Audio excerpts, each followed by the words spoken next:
Hola a todos y todes, bienvenidos al Rayón Podcast, un espacio para el arte contemporáneo en América Latina. Este es el cuarto episodio de la temporada Constelación Curatorial, donde les propongo un recorrido por los diferentes imaginarios de la curaduría actual colombiana.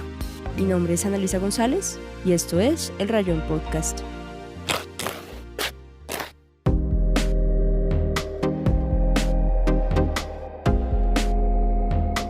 Hoy estamos con dos invitadas curadoras muy especiales desde Cali. Ellas son Erika Flores y Melissa Aguilar Restrepo.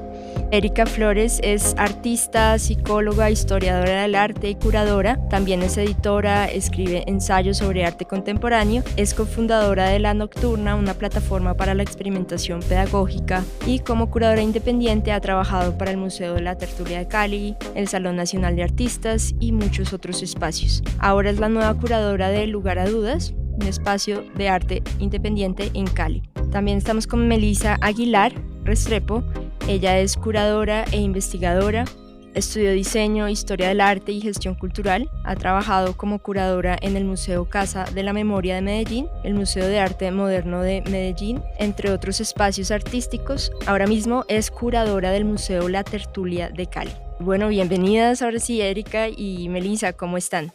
Bien, gracias. Quería empezar con Erika, que me contaras un poco qué es para ti la curaduría y cómo concibes la práctica curatorial. Pues creo que la curaduría es un campo muy amplio.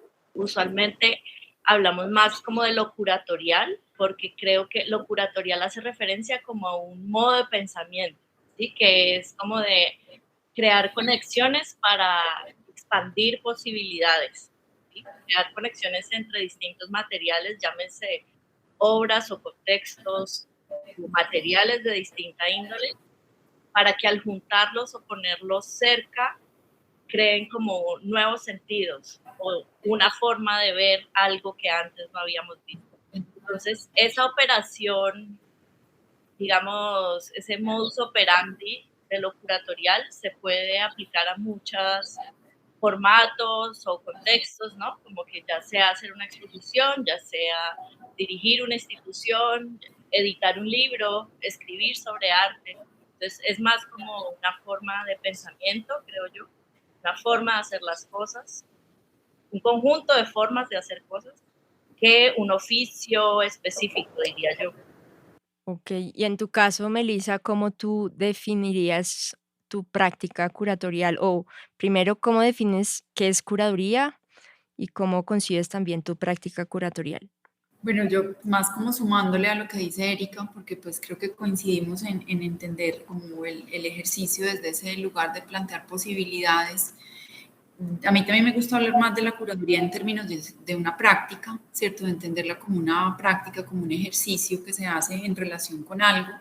Y pues personalmente para mí la curaduría tiene un aspecto que es fundamental y que tiene que ver con entenderla como un ejercicio de investigación y que esa investigación pues un poco define esos modos de operar de los que habla Erika y que pues en mi caso digamos como que esa idea de cómo se acerca uno a esos problemas de investigación, que digamos ahí la investigación no se limita única o estrictamente al ámbito de lo académico, pues o de lo teórico, que es con lo que estamos acostumbrados tal vez o desde donde estamos tal vez acostumbrados a pensar la investigación, sino que tiene que ver también con una forma de aproximarse a la realidad, ¿cierto?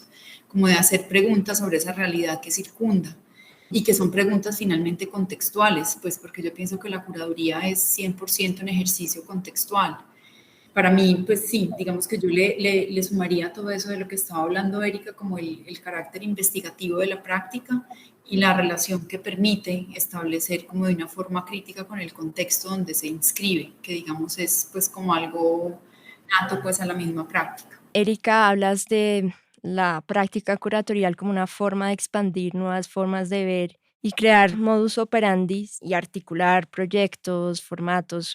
Quería que me contaras un poco más sobre esta idea, tu acercamiento hacia digamos, la especulación como herramienta curatorial, que hablas un poco de eso en varios ensayos y bueno, quería que me contaras cómo es este dispositivo de especulación para crear proyectos curatoriales?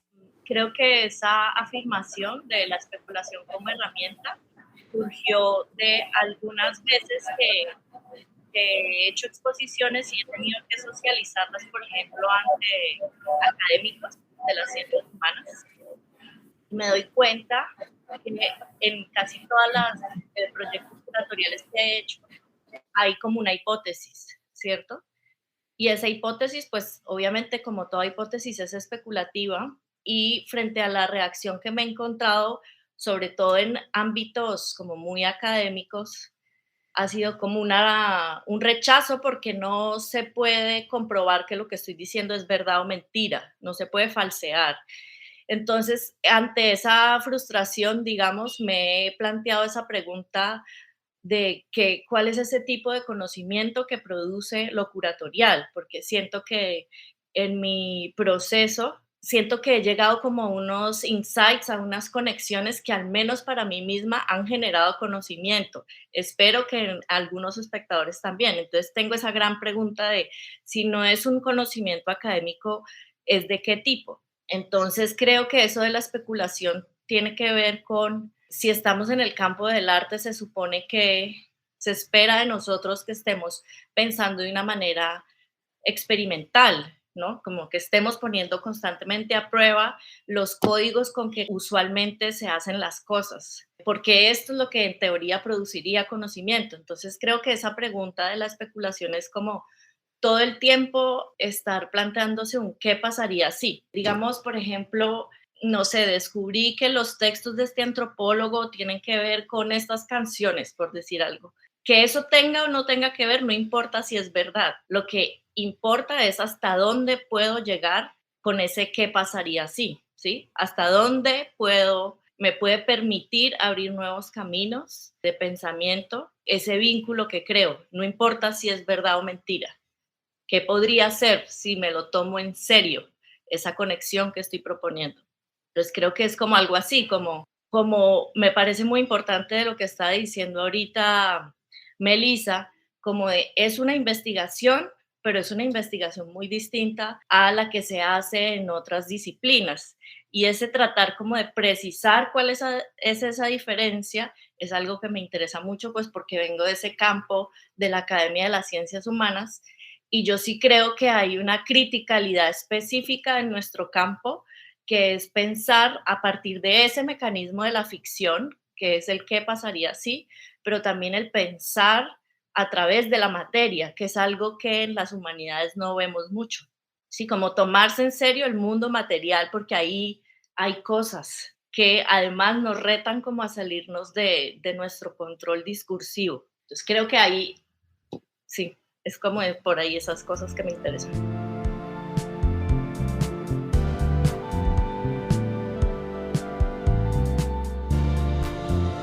Melissa, en cambio, tú estás pensando la curaduría, ¿hacia dónde quieres llevar esa investigación para producir tus proyectos curatoriales? Yo no tengo formación artística, o sea, mi formación viene, primera parte pues como del diseño y luego más desde la historia del arte, desde la teoría del arte. En esa medida yo me empiezo, digamos, a acercar a lo curatorial más desde la investigación histórica y creo que hay un momento donde también la pregunta por la historia empieza, digamos, a tornarse como una pregunta por el presente, que es finalmente para lo que yo entiendo también que debería servir como la investigación histórica en artes para pensar el presente.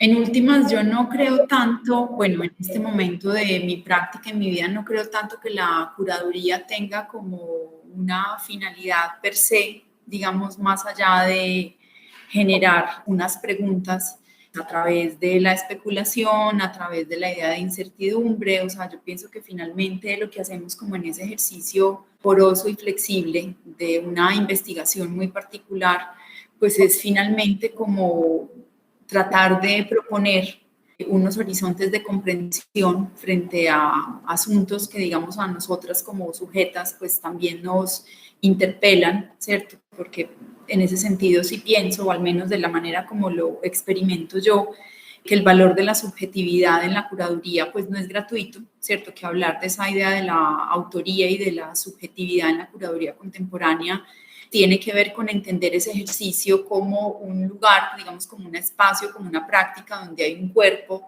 que es atravesado por unos discursos, por una experiencia, por unas inquietudes. Y en esa medida, pues creo que la curaduría desde donde aporta también es como, por un lado, proponer unos horizontes de comprensión frente a una realidad, digamos que es una realidad que también puede estar marcada pues por esas ideas de ficción, que es como fundamental en el campo en el que nos movemos en el arte y en la curaduría. Pero por otro lado, pienso que tiene que ver con dejar como muchas preguntas abiertas, ¿cierto? Es un poco también como invitar a que la gente pues tenga, digamos, como una posibilidad de acercarse desde otros lugares a asuntos que tal vez nunca se ha preguntado o a relaciones que posiblemente nunca había sospechado que podían existir, ¿cierto? Como en ese ejemplo que ponía ahora Erika. Creo entonces que no hay como un punto de llegada. Creo yo que el ejercicio curatorial tiene más que ver con uno también irse explorando como investigador y como sujeto, y en esa medida pues también permitir que otros se involucren como en ese ejercicio, ¿cierto? Como pienso yo que es también una manera como de compartir ciertas preguntas en colectivo que tal vez nos hacemos, pero que no quedan nunca enunciadas en ninguna parte. Y esa posibilidad que da la curaduría también como de leer entre líneas, de interpretar entre líneas, ¿cierto? De que todo no tenga que ser verdad, de que todo no tenga que ser comprobado, de que todo no tenga que ser dicho hasta en la minucia, pues creo yo que ahí es donde radica justamente como la potencia del ejercicio, ¿cierto? Que finalmente termina siendo algo especulatorio, de incertidumbre, de ambiguo, que está como insinuado, pero que es una cosa que nunca está cerrada, ¿cierto? Una curaduría es de entrada un ejercicio que nunca está cerrado. Cuando hablabas sobre la curaduría como un sitio de experimentación y que pone a prueba códigos y ciertos parámetros establecidos.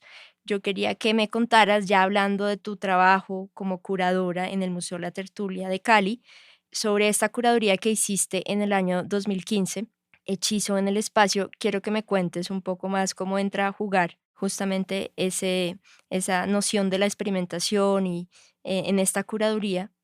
Creo que siempre parto de preguntarme qué tipo de experiencia corporal es una exposición clásica de arte y qué tipo de experiencias corporales, que en últimas son modos de interpelación, quiero proponerle yo al público. Y creo que por venir también de otro campo, tengo como una incomodidad, no puedo dar por sentado la exposición tipo cubo blanco, como que siempre me he sentido muy incómoda, como antes de trabajar en este campo como espectadora, como que hay algo en ese formato que a mí no me, no sé, no lo sabía nombrar en ese momento cuál es la incomodidad. Con los años como que ya la tengo más nombrada, que es realmente lo que me parece problemático de ese formato. Y un hechizo en el espacio creo que fue como el primer experimento con esos códigos del cubo blanco, ¿sí? Que tienen que ver con las expectativas que tiene el espectador cuando entra a un espacio como esos, que tiene que ver con los gestos codificados de cuando estamos en ese espacio. Y esa exposición tiene que ver, digamos, lo que yo estaba investigando en ese momento es que empecé a encontrarme muchos relatos sobre el diablo y sobre el terror en Cali en distintas décadas, y yo decía, bueno, ¿qué tiene todo esto en común? ¿Qué puedo hacer con esto? Que no sea simplemente hacer una exposición que represente el tema del terror o el diablo en Cali. Porque en últimas, ¿esto qué es? Como la experiencia de adjudicar toda causalidad a una entidad que no vemos. Y esto es una experiencia corporal muy específica, ¿sí? Es como, entonces ahí fue que pensé, pues yo no quiero hacer una representación de este tema, yo quiero que la gente lo pueda vivir en el cuerpo. Entonces dije, bueno, ¿qué es lo más desestabilizador que puede pasarnos en el cuerpo? Pues cuando andamos a oscuras, ¿no? Cuando andamos a oscuras no sabemos ni somos el control consciente de lo que pasa, ¿sí? Como que estamos caminando a tientas y hay que ver todo el tipo de reacciones que genera la oscuridad, ¿no? Como en la gente, en lo más sencillo, en los gestos más sutiles del caminar. Entonces yo quería generar esa sensación de cómo es habitar un espacio en el que no eres tú el centro de la voluntad, sino que tienes que un poco delegar tu poder como sujeto vidente, algo así. Entonces, esa exposición fue completamente a oscuras y digamos que la única guía de sala que había eran unas personas también completamente vestidas de negro que no se veían, iban iluminando con linternas las obras, como en un guión, una especie de guión técnico. Entonces las obras iban apareciendo y desapareciendo, entonces era como una especie de coreografía de obras y algunos sonidos de unas obras se mezclaban con las imágenes de otras obras. Entonces era como una especie de experiencia inmersiva. Eso que inicialmente fue como un recurso por necesidad, se volvió todo un campo de reflexión para mí, ¿no? Como de cómo habitan los sentidos dentro del cubo blanco y cómo ampliar eso o distorsionar eso, porque creo que la manera en que aprendemos está completamente fundamentada en eso, en experiencias sensoriales. Entonces, cuando bloqueo la visión, ¿qué le pasa a los otros sentidos? ¿Sí? ¿Qué entiendo de mí mismo como sujeto cognoscente cuando se va la luz? Entonces, un poco es eso como el experimento y digamos que ahí empiezan a pasar cosas y sobre todo en una ciudad como Cali en esos años en que la gente empieza a decir, ay, pero no puso fichas técnicas, ay, pero no hay un guarda de sala, ay, pero ¿cómo va a ser si tienen que entrar 20 niños y se van a caer? ¿Por qué las obras no están a 1,50? Y todo esto que te estoy diciendo son bobaditas que en últimas son lo que constituyen el código, ¿sí? Entonces, finalmente, para mí la experimentación se convirtió, o sea, alterar el código se volvió alterar la experiencia material.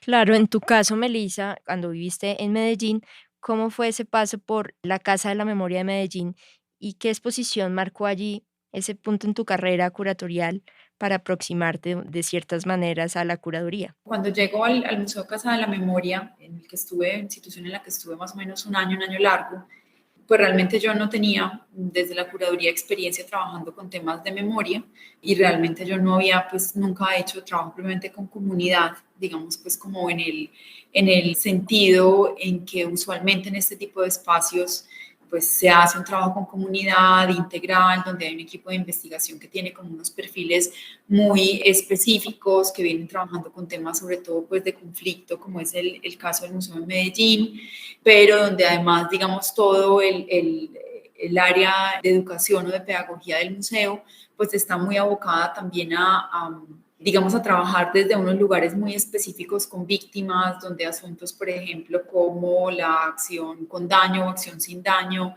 pues digamos que se vuelven como todos unos marcos de trabajo que uno nunca puede perder de ese horizonte. Hay un poco el ejercicio de lo subjetivo de la curaduría, como lo entendemos en el campo del arte, digamos que no funciona de esa manera, pues como que necesariamente uno tiene que cambiar el chip y entender cómo sí ahí hay unos procesos mucho más rigurosos, donde la curaduría se vuelve un poco como un ejercicio más mediador entre lo que es la investigación en ciencias sociales, la investigación teórica y digamos pues como la idea de la puesta en escena y de alguna forma también buscar unas estrategias para que esa, digamos, idea de las múltiples voces dentro de esos relatos de verdades alrededor del conflicto o alrededor de otros temas de memoria, pues se pueda como evidenciar, ¿cierto? En esa medida, para mí particularmente, el ejercicio, pues o la posibilidad de haber trabajado con un equipo de investigación con formación en diferentes disciplinas, desde historia, politología, lingüística, pues fue como bien significativo, pues porque además también era como establecer unos niveles de discusión desde otros lugares, ¿cierto? Digamos, aquí uno ya no puede hablar tanto desde los objetivos, sino que realmente tienes que leer y estudiar unos temas, tienes que, o sea, hay que estar consciente, digamos, como en el uso de esas fuentes, pero por otro lado también siento que fue la posibilidad de entender estos espacios como unos espacios tal vez para experimentar o para proponer de qué maneras el arte contemporáneo permitiría gestionar o permitiría pensar, digamos, esas situaciones alrededor de las víctimas y del conflicto. Bueno, estábamos, Erika, ahorita hablando sobre esa incomodidad, ese lugar de experimentación y ahorita quiero preguntarte sobre esta otra exposición, Oído Pueblo, Ritmo y Economía en Cali. También un poco, ¿qué fue lo que te movió a hacer esta exposición inicialmente y digamos cómo se manifestó también en términos museísticos esta muestra? Esta exposición fue comisionada por el Banco de la República, que se cumplían 40 años de la publicación de Que viva la música, esta novela que es como emblemática para Cali y bueno, un poco para Colombia de alguna manera. Y entonces, de nuevo, la pregunta es, ¿cuáles son los códigos o qué es lo que usualmente se espera este tipo de conmemoraciones, homenajes o este tipo de exposiciones, ¿no? Normalmente, si cuando he ido a exposiciones de homenajes de escritores, pues me imagino que muestran toda su memorabilia, ¿no? Como manuscritos o como, y se vuelve todo como una fetichización del personaje. Entonces, ¿cómo rompo con ese código, por ejemplo? Ahí la experimentación, o sea, algo que me parece importante es que realmente la experimentación es para solucionar problemas y para ampliar, y no porque quiero hacer chocolocadas, porque sí, ¿no? Gratuitamente. Entonces, la experimentación es porque tenía este reto, este problema de cómo no hacer una exposición de homenaje como la que estamos acostumbrados, porque eso no es ningún homenaje, ¿sí? Eso no me va a permitir ver otras cosas de esa novela. Entonces, lo que me parecía importante de esta novela, entre muchas cosas, era que era una cuestión muy sonora, no solo porque hablara de la música, sino por el tono del narrador. Y también, que era lo más importante, es que es una novela sobre el desplazamiento, ¿no? Que es una chica burguesa que conoce la salsa y a través de la salsa los marxistas y se enloquece con la salsa y se va desclasando hasta quedar completamente en la calle como una prostituta. Y yo sentía que ese proceso de desclasamiento o ese interés como por lo callejero, al menos en ese momento, era como algo muy presente en la producción plástica, ¿sí? Como que había una cosa muy de la calle, entonces yo quería mostrar que de alguna manera no solo esa novela, sino toda esa generación de los 70 que era como un fervor por la calle, un fervor por lo popular, estaba también presente, había tenido ecos no solo en la literatura y en el cine, sino también en las artes plásticas. Entonces, seleccioné algunas obras plásticas relacionadas como con eso, como con gente que hace mucho de escultura con detritus, de cosas encontradas en la calle y tal, pero reuniendo material, llegaron a mí como muchas piezas de video y muchas de esas piezas de video tenían que ver con fiestas y con bailes. Entonces, empezándolo a juntar, lo que vi fue que uno podría hacer como una catalogación de distintos tipos de baile según distintos momentos económicos de Cali, ¿no? Como que un momento mucho más rural, después la industrialización acelerada, después el narcotráfico y después la globalización. Y cada uno de esos momentos históricos habían producido no solo un sujeto distinto, sino una forma de bailar distinta. Y digamos que esto no era una hipótesis que yo tuviera a priori o algo que me interesara demostrar con la exposición, sino como que fue algo que apareció revisando el material. Y de ahí viene otra vez lo de la especulación, como que no importa si este baile tiene o no que ver con este momento histórico que yo le estoy asignando, sino qué pasa si lo pensamos así. Entonces, resulta que en el montaje, si ponía todos estos videos, era muy difícil ponerlos todos en alto volumen. Entonces, también decidí quitarles a todo el volumen para que realmente fuera el movimiento físico el que cobrara más importancia. Y solo uno de los videos, que era una marimba que estaba en el fondo como escondido, fue que quedó con audio y bañaba toda la sala el audio. Y al escuchar ese audio de esa marimba, que es como un sonido que viene de África, todos los demás pasos de baile de los demás videos coincidían con esa marimba en el tiempo. Entonces, eso también fue otra cosa como que me parece muy impactante de la curaduría, que es como el montaje no es simplemente plasmar una idea que ya tenías, sino que en el montaje aparecen unos descubrimientos y unas conexiones y realmente es el espacio el que te ayuda a pensar.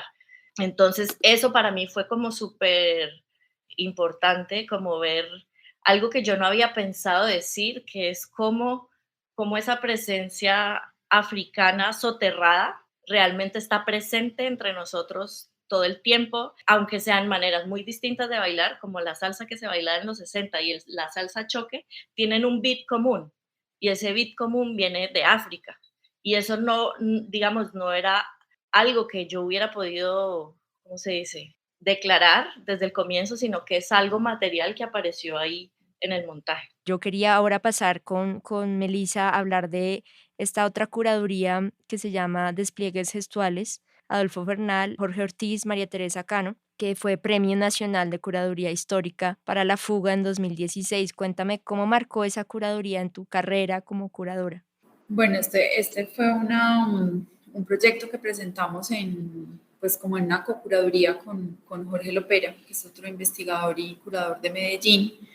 Un poco en ese momento yo acababa de salir de trabajar del Museo de Arte Moderno de Medellín, que yo trabajé pues digamos ahí algunos años haciendo producción y asistencia curatorial, y como que en esos años, entre que yo terminé la maestría y que estuve en el museo, pues tuve sobre todo la oportunidad de acercarme mucho, pues por un lado a la colección del museo y por otro lado, pues como a una generación de artistas antioqueños que digamos habían sido muy importantes como en la fundación y en esas primeras décadas de funcionamiento del museo.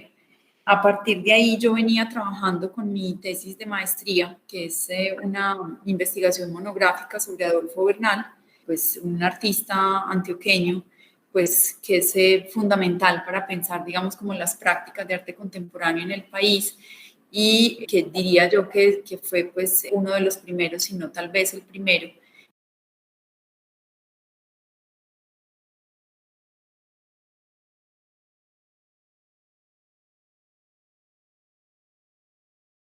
En otros espacios pues como rurales.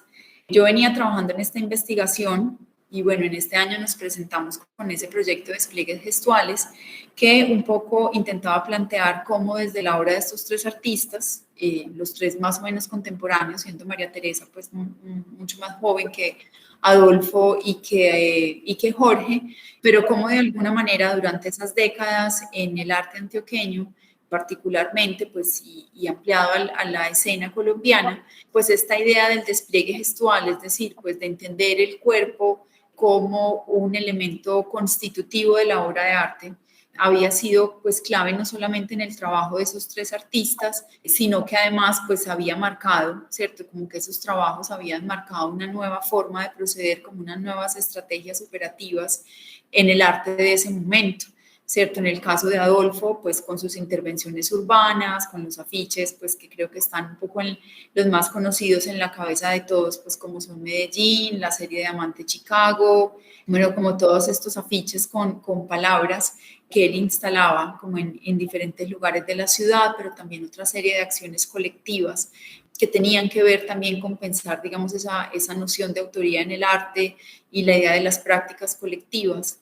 En el caso de María Teresa, pues María Teresa se gana, estando muy jovencita, estando apenas en segundo semestre de artes, el premio del Salón Arturo y Rebeca Rabinovich con la obra Yo servía a la mesa, donde ya un poco pues proyectaba esa idea del cuerpo en la preparación de los alimentos y básicamente la obra era un acontecimiento, ¿cierto? Donde los invitados pues a la inauguración pues luego se comían su cara, se comían su boca y finalmente en el trabajo de Jorge, donde esta idea de la fotografía, ¿cierto? De la fotografía como pues una imagen fotográfica que es producto de la interacción con la cámara, se desplaza para pensar los mismos elementos del revelado, pues de la creación de la imagen en la fotografía, para con ellos realizar gestos en el espacio que luego son revelados pues como con el tiempo y con la luz.